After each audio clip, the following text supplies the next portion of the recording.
السلام عليكم. ساعات بيحصل لأي حد فينا حاجة غريبة جدا يعني، وهي إن ساعات الأمور من كتر الانشغال بتاعه والمواضيع الكتير تلاقي دماغك كركبت، تحس إن كله اتلخبط على بعضه كده، الأمور ما بقتش مظبوطة، تلاقيك حاجات وممكن تيجي تعمل حاجة تلاقيك نسيتها، ممكن حد دعيك لحاجة تنساها، ممكن تلاقي عايز أعمل شيء مثلا هجيب حاجة لأولادي، هجيب حاجة مش عارف لأخوة، تلاقي نسيت أصلا، فتعدي الأمور كده تلاقي كأن دماغك مكركبة، فعلا في حاجات كتير جدا متكركبة مش عارف في إيه، فبتحصل خلل، فتحس إن أنت بنسى كذا، لا ده أنا ما كنتش واخد بالي، ده عدت عليا، فتقعد فترة كده فعلا متعبة، بتمر على ناس كتير جدا يعني. طيب الحل بتاعها ايه؟ انا هقول الحل بتجربه شخصيه، ممكن تفيد تنفع مع ناس وممكن الله اعلم يعني، بس انا هقول اللي كان بيحصل يعني. كان بيحصل فعلا اوقات الموضوع بالنسبه للواحد صعب جدا، تلاقي الامور الواحد نسي حاجات كتير جدا واتلخبطت، وممكن انسى مناسبه، انسى حاجه، انسى وافتكرها بعد كام يوم، فتلاقي من كتر الحاجه. فكان وصلت لحاجه لقيتها انها كويسه جدا، نفعت معايا. وهي ايه بقى؟ ان انا باجي اروح اعمل ايه؟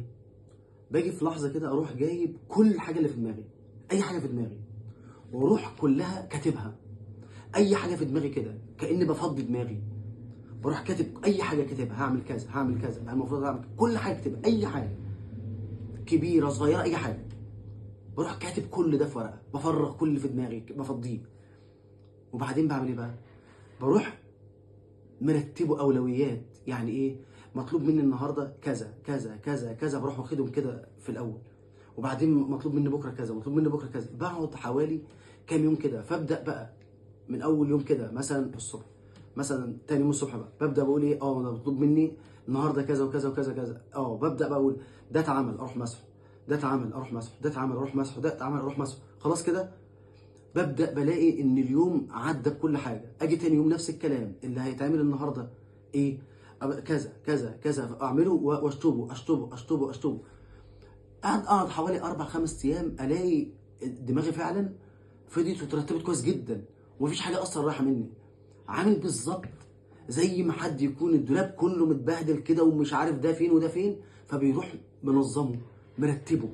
فبالظبط دي كانت بتعمل مع الواحد كده، بروح مفضي كل حاجه وابدا ارتب بقى، واقول انا النهارده عملت كذا عملت كذا، كل اللي اعمله اشطبه، كل اشطبه اشطبه اشطبه اشطبه، فما بقاش في حاجه اصلا عندي، بقى كل حاجه اتعملت في وقتها، فخلاص ده اترتب اتنظم. بقعد حوالي اسبوع على كده، كأن بالظبط نظمت دماغي ونظمت كل حاجه عندي في في اهتماماتي، وكل حاجه خدت وقتها. وبعد كده خلاص ممكن اسيب الامور، خلاص بقى مش شرط اعمل الكلام ده، وبعد كده خلاص الامور مشيت، دماغي خلاص اترتبت، خلاص كل حاجه في دماغي اتظبطت، وكل حاجه خدت وقتها، والموضوع كده خلص. بيقعد فتره بقى، وقت ما بيحصل اللخبطه دي كلها اروح عامل نفس الكلام كده، ارجع تاني وتبقى الموضوع منظم. تجربه جربتها وفعلا نجحت بشكل كبير جدا جدا، الواحد بيعتمد عليها. لو فادت حد يبقى خير ان شاء الله. السلام عليكم.